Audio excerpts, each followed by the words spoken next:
This video is intended to accompany the Intermediate Accounting 2 notes from Chapter 11 on intangibles. Intangible assets are assets other than financial assets that lack physical existence.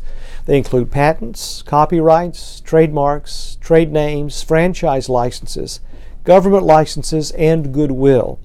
And we'll cover each of these in turn. Companies account for intangible assets very much like they account for depreciable assets and natural resources.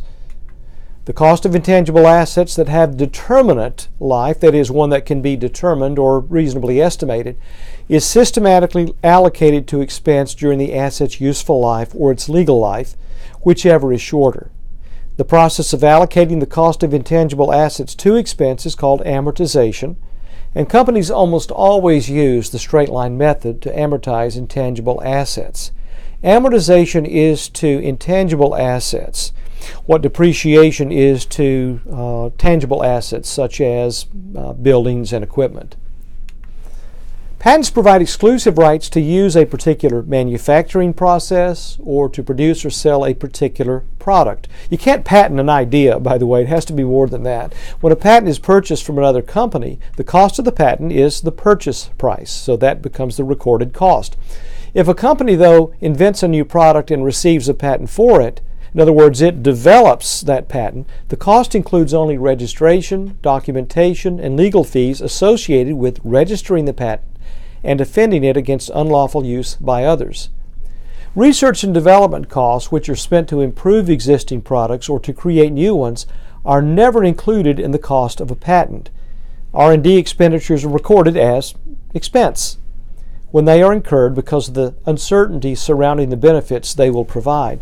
Hopefully you recall the formal definition of an asset as probable future benefits owned or controlled by a particular entity arising from a past transaction. So because of the uncertainty, not the probability, but the uncertainty associated with the benefits from R&D expenses, they will be, or expenditures, they are expensed in the year when they're incurred. The legal life of a patent is 17 years, which may exceed its useful life. Well, let's suppose a company buys an existing 5-year-old patent for $100,000. The patent's remaining legal life is 12 years, but let's say the company believes the patent's remaining useful life is only 10 years. It will use then the straight line method to calculate the $10,000 annual amortization expense.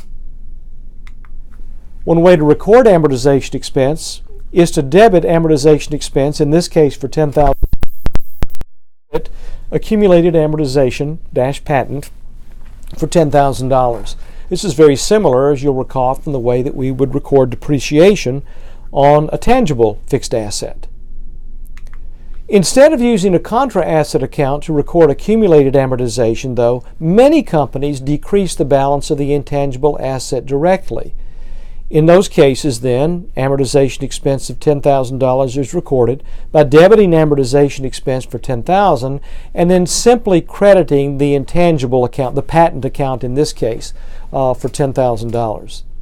A similar entry would be made to record amortization expense for any type or every type of intangible asset that the company owns.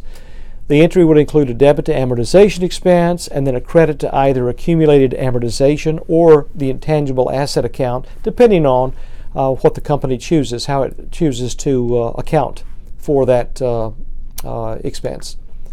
Copyrights amortize a variety, or companies amortize a variety of intangible assets depending on the nature of the business. Copyrights provide the owner with the exclusive right to reproduce and sell creative works such as books, music, songs, movies, and so on. The cost of copyrights includes a nominal registration fee and any expenditures associated with defending the copyright. If the copyright is purchased, the purchase price determines the amortizable cost, or we should say it becomes it's recorded as the amortizable cost. Although the legal life of a copyright is extensive, as a matter of fact, it really depends on when the item was actually created. Copyrights are often fully amortized within a relatively short period of time. You can see here, for works published after 1977, the copyright lasts for the life of the author plus 70 years. And of course, you've probably heard stories about how someone, Elvis Presley's estate, for instance, may still be benefiting from monies, royalties received for songs that he produced while he was alive. Trademarks and trade names include corporate logos, advertising jingles, slogans, product names that have been registered with the government and serve to identify a company product or service. Trademarks and trade names have a legal life of only 10 years, but those can be renewed for another 10 years again and again and again. All expenditures associated with securing and defending trademarks and trade names are amortizable. Franchise licenses. You may know someone who owns a franchise, maybe a Subway or a McDonald's franchise. The purchaser of a franchise license receives the right to sell certain products or services and to use certain trademarks or trade names. These rights are valuable because they provide the purchaser with immediate customer recognition.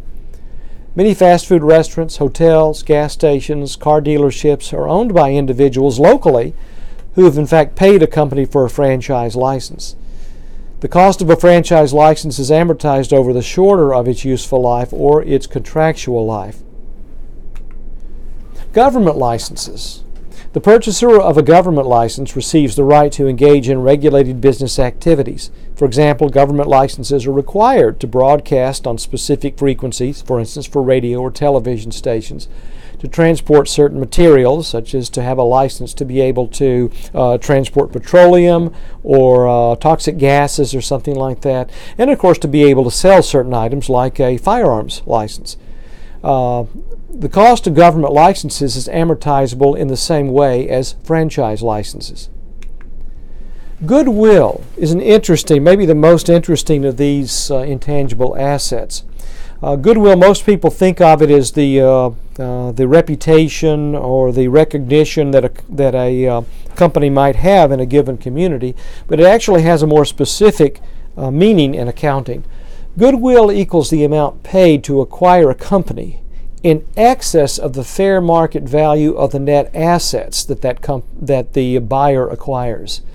The excess payment, that is, the amount it pays over the fair market value of the net assets, may result from the value of a company's reputation, or its location, its customer list, its management team, its other intangible factors. Goodwill may be recorded only after the purchase of a company occurs, because until that point you really don't have an objective measure of goodwill. The value of goodwill is calculated by first subtracting the purchased company's liabilities from the fair market value of the assets that it's acquiring, and then subtracting this result from the purchase price of the company. Well, here's an example. Let's say we've got the Greener Landscape Group, and it is actually up for sale, and we'll say that we've got a company called the Yard Guys, Inc., and they're interested in buying this. Well, of course, they want to know what they're buying, what it's worth. And so let's say we've got these on the left-hand side. It looks like a balance sheet, but you can see this balance sheet doesn't balance because it's missing equity. But the Greener Landscape Group has assets, cash of $6,000, receivables worth $4,000, supplies worth $1,000, and so on. And notice here that the equipment has a fair market value of $12,000, vehicles of $20,000. And these don't represent values net of accumulated depreciation, because those book values, they don't have any relevance to us. These are fair market values. So the fair market value of assets totals $45,000. But this company is also transferring liabilities. It's got liabilities of $3,000 for accounts payable, $1,000 for wages payable, $2,000 for earned revenue. In other words, it has received deposits from customers and owes them some services, and then notes payable of $9,000. Well, you might look at this and say, well, this company has net assets of $30,000, $45,000 the fair market value of the assets, minus $15,000 fair value of the liabilities. And so we can see here fair market value of the assets minus liabilities gives us the net assets fair market value. But let's say that the Yard Guys is actually paying more than $30,000 for this company. Let's say Yard Guys is willing to pay $50,000 for it. So when the purchase takes place, the Greener Landscape Group has assets with a fair value of 45, liabilities of 15 that it's transferring to the buyer. The company would seem to be worth only 30,000, so why would anybody pay more for that company? Certainly, why would yard guys be willing to pay $50,000 for it? Well, because they recognize that the company as a going concern is worth more than just the value of the net assets. And so if it's willing to pay $50,000, here's what the entry would look like on the books of yard guys. Notice they're debiting the appropriate asset accounts for everything that they're receiving, cash down to vehicles, and they are crediting the liability accounts for those liabilities that they are assuming. But notice we're also showing that yard guys is paying $50,000 of cash. And notice that plug figure there, the Goodwill, is $20,000.